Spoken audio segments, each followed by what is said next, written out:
Larry Caputo, the ex-husband of Long Island medium Theresa Caputo, is facing serious health problems.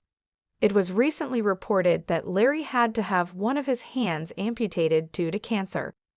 Doctors said his condition was extremely critical, so there was no other option but to amputate his hand. After learning the sad news, Theresa Caputo expressed her deep sorrow on her verified page and prayed for Larry's recovery. According to doctors, Larry is currently out of danger, but it is not yet possible to say for sure what will happen in the future. Larry Caputo sat by the hospital window, the early morning sun casting a warm glow on the sterile white sheets that covered his bed. It had been 3 weeks since the surgery. 3 weeks since he had woken up to find his right hand gone. The cancer had moved faster than anyone expected, and in the end, there was no choice but to amputate. Despite the trauma, Larry found unexpected peace in the stillness. The pain came and went, but it was the silence that spoke loudest. In those quiet moments, memories would flood back: his old home in Long Island, the sound of laughter and her voice, Theresa. Theresa Caputo, the Long Island medium, had once been the center of his world. They had grown apart over time, their lives moving in different directions, but when she heard about his illness, she reached out. Her message was simple yet heartfelt. "Larry, my prayers are with you. I know you're strong. You're not alone." He had read it more than once, each word cutting through the numbness like a beam of light. One evening, as the hospital lights dimmed and rain tapped gently against the window pane, Theresa walked into his room. She wore a simple coat, her signature hair softer now, as though time had humbled it. "Hey," she said quietly. Larry smiled. Didn't expect a medium to show up in the flesh. She chuckled, pulling a chair beside his bed. Even spirits like a good reunion. They talked for hours about life, love, regrets, and second chances. She told him she had felt something, a pull that said she needed to be there, not as a medium, but as someone who once loved him deeply. Over the next few weeks, she visited often. Sometimes with coffee, sometimes with stories, but always with hope. And though the future was uncertain, Larry felt something stirring in him, a will to fight, to heal, and maybe, just maybe, to rediscover life's magic again. However, it was a rainy afternoon in Montauk, the kind that made everything feel still, as if the world itself was pausing to breathe. Emily sat in her quiet studio, the scent of sandalwood lingering in the air, and her mat rolled out but untouched. She hadn't taught a class in weeks. Since her mentor, Maya, passed away suddenly, she couldn't bring herself to step back into her flow. Maya wasn't just a teacher. She was the soul of Emily's journey into yoga, guiding her through not only poses but life's messier moments. Losing her felt like losing her center. That's when a friend, out of both concern and belief, booked her a session with Theresa Caputo, the Long Island medium. Skeptical but desperate, Emily agreed. Theresa welcomed her into her cozy living room, big hair, bangles, and all. The moment Emily sat down, Theresa's expression shifted. "Did your teacher pass recently? A strong woman, very spiritual." Emily's eyes welled up. "Yes, Maya." Theresa nodded slowly, hand over her heart. "She's been waiting. She says you're not breathing." "Not really," Emily gasped softly. "She keeps showing me a lotus flower, and she keeps repeating the word, teach. She says you're ready." Emily's hands trembled in her lap. "I don't feel ready." Theresa smiled gently. "She says you don't have to feel ready. You just have to begin." For the next hour, Theresa shared messages, memories no one else could know. Like how Maya used to place a lavender sachet under Emily's mat during Savasana, or how she would hum quietly when a student was struggling to hold a pose. Before Emily left, Theresa said, "One last thing. Maya says, the final pose is not the end. It's where the next breath begins." Back at her studio, Emily unrolled her mat. This time, she moved. Slowly, with tears falling freely, she flowed. For the first time in weeks, she breathed, not just to survive, but to feel. And in the stillness of her Savasana, She could almost hear Maya's hum, soft and steady. However, Rajiv was always the skeptic in the family. A logical man, an engineer by profession, he never entertained the idea of spirits, afterlife, or mediums.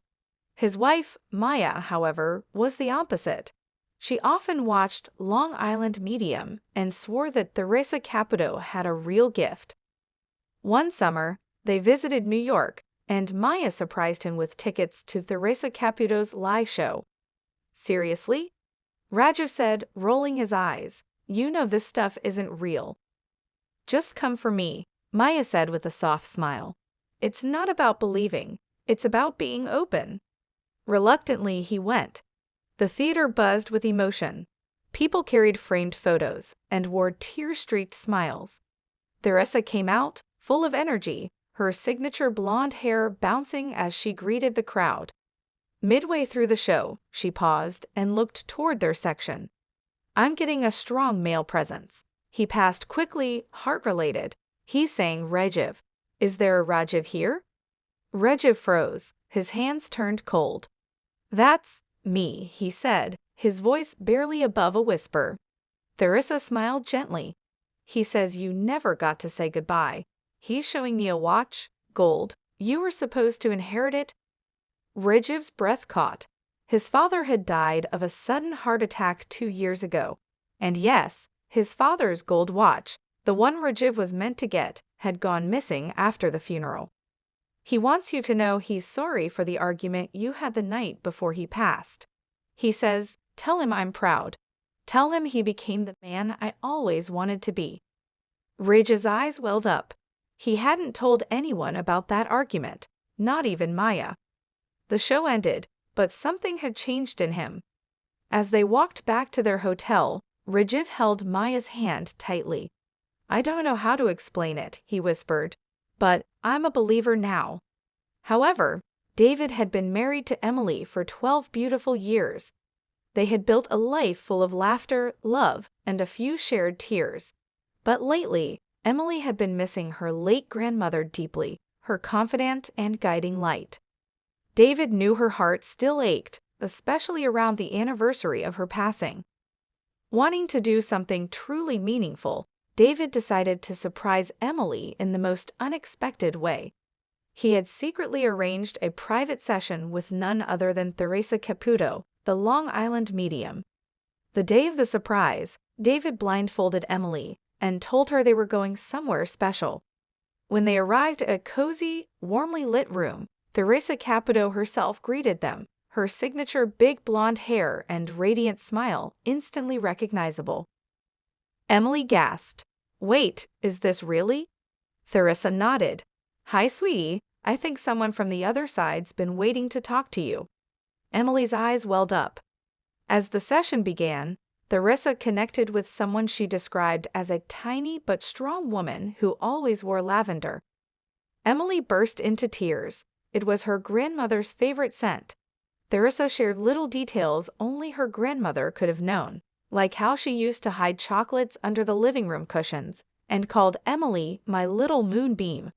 For the first time in years, Emily felt a wave of peace wash over her. She laughed, she cried, and she felt her grandmother's presence like never before. After the session, she turned to David, speechless. He just smiled and held her hand. I wanted to give you something beyond flowers or a dinner, he said. I wanted you to feel her again. That night, under the quiet stars, Emily whispered, This was the most magical gift you've ever given me. And in her heart, she knew somewhere her grandmother was smiling too. However, Theresa Caputo had seen many things in her years as a medium, but this was different. It all started with a call from an old firehouse in Montauk, Long Island. The current fire chief, Tommy Mancini, claimed strange things were happening. Alarms going off on their own, locker doors slamming shut, and the distinct smell of smoke with no fire in sight. Curious and intrigued, Theresa agreed to visit. When she entered the firehouse, the air felt thick. Her gift kicked in immediately. She felt a strong male presence. He's stubborn, she said aloud, and he's not ready to leave.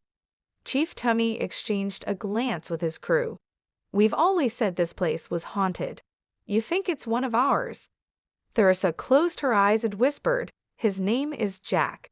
He died in a fire 30 years ago. He was trying to save a child." Gasps filled the room. "Jack Rizzo," said one of the older firefighters. "He was a legend. Died in '95 during a warehouse fire. We never found the child." Theresa nodded. "He's been here ever since. Not because he's trapped, but because he feels like he failed. He needs to know the truth."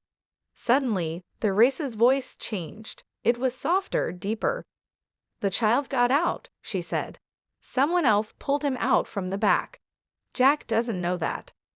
A hush fell over the firehouse. One of the crew ran to the back office and returned with a dusty file. Inside was a newspaper clipping. "Firefighter Jack Rizzo dies a hero. Child rescued by backup team." Theresa placed her hand on the paper. "He's hearing this now. He's at peace." The lights flickered once, then silence. Theresa looked around and smiled. "He's gone." As she left the firehouse, the crew stood quietly, each man touched by the encounter. Behind the reed was more than just a spirit. It was a final message, a chapter closed, a hero finally at rest. However, it had been 2 years since Emily lost Jake in a tragic car accident. She had tried everything to move on: therapy, travel, even boxing classes. But his presence clung to her like the scent of his cologne on the old hoodie she refused to wash.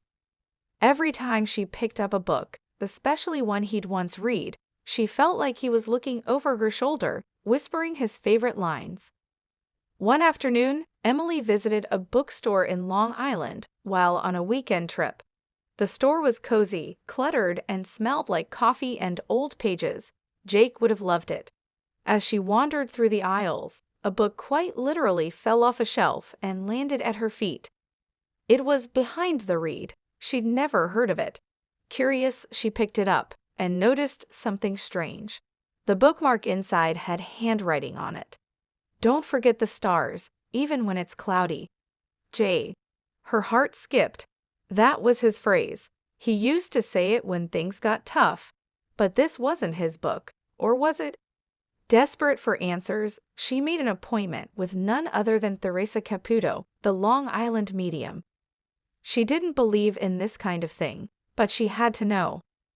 Theresa welcomed her with her usual big hair and bigger energy.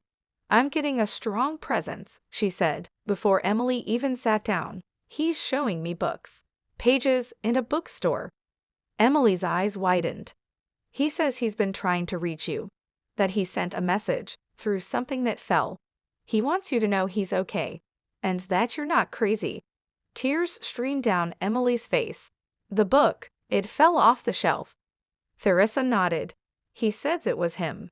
That he knew you'd be there, and he left the note, so you'd believe." Emily clutched the book tightly to her chest. For the first time in 2 years, the grief softened into something warmer. A connection, a sign. And behind every read now, she no longer saw too many reminders of him. She saw love, reaching out from beyond. However, in the heart of a sleepy Long Island neighborhood sat Dave's Records, a dusty, dimly lit store where time seemed to pause. Dave, the eccentric owner with a scruffy beard and an encyclopedic knowledge of music, had run the place since the 80s. People came for rare vinyls and stayed for Dave's stories, wild tales of backstage passes, midnight gigs, and lost legends. But behind the racks of old records, something stirred. Some visitors swore they heard whispers between the shelves. Others felt chills while flipping through albums. Dave brushed it off as just the vibe of old music, until Theresa Caputo walked in one rainy afternoon. Theresa, the famed Long Island medium, came not for music but for a feeling. "Spirit brought me here," she said, her eyes caving the room. Dave chuckled, thinking it was a publicity stunt. But when she picked up a dusty Fleetwood Mac album and gasped, the air shifted. "This record belongs to someone who passed suddenly. They loved this store," she whispered. Dave's face paled. "That was Tommy's," he said. my old friend. We built this store together. He died in a car crash 20 years ago. Theresa closed her eyes. He's still here, watching, making sure you don't mess up the jazz section. Dave laughed nervously, but tears welled up. The jazz section had always been untouched, like a shrine. For hours, Theresa walked the store, connecting with spirits tied to old records and the memories they carried. Each album told a story, not just of music, but of life, love, and loss. That night, Dave stayed late, dusted every corner, and lit a candle by the jazz section. He played Tommy's favorite record. The store felt warmer and more alive. Behind the Reed became a local legend. People flocked not just for vinyl, but for connection, with music, with memory, and maybe with something beyond. However, when Mia lost her father, it felt like she had lost both her parents at once. Her mother, once a vibrant and loving woman, had retreated into silence. Grief had hollowed her out, leaving only a shell behind. It was as if her father's death had taken them both. Mia tried everything: therapy, support groups, letters left on the kitchen counter. But her mother remained distant. One night, desperate for answers, Mia booked an appointment with Theresa Caputo, the Long Island medium, hoping for a miracle. Skeptical but hopeful, she sat across from Theresa, the scent of lavender and candles thick in the air. Theresa tilted her head as she closed her eyes. "I'm getting a strong father figure here," Theresa said softly. "He's showing me a chair, an old recliner, and saying, 'Tell her I'm still sitting there every night.'" Mia's breath caught. Her father's recliner had remained untouched since the funeral. "He's also saying, 'I didn't mean to take her with me.'" Mia's heart cracked open. "What do you mean?" Theresa blinked, focusing harder. "He's talking about your mother. He says she stopped living the day he died. He didn't want that. He wants her to know he's okay. He wants her to live again." Tears streamed down Mia's face. "How do I help her come back?" Theresa looked at her gently. "He says, she needs to hear my laugh again. Remind her of the silly things. The way I danced to old records. The way I called her beautiful even when she was mad at me." Mia left the reading feeling lighter, armed with hope and her father's words. That night, she dug out old records, placed them on the player, and turned the volume up. Her mother appeared in the hallway, confused at first, then slowly, a smile crept across her face. "Your father," she whispered, tears in her eyes, "used to twirl me to this." For the first time in months, Mia saw a flicker of her mother's spirit return. One death had taken so much, but love, in the end, knew how to reach across even the deepest silence. Hello, lovely viewers. Welcome to my channel. I am Mina. Hope your day is so well. If you like the video, don't forget to subscribe the channel.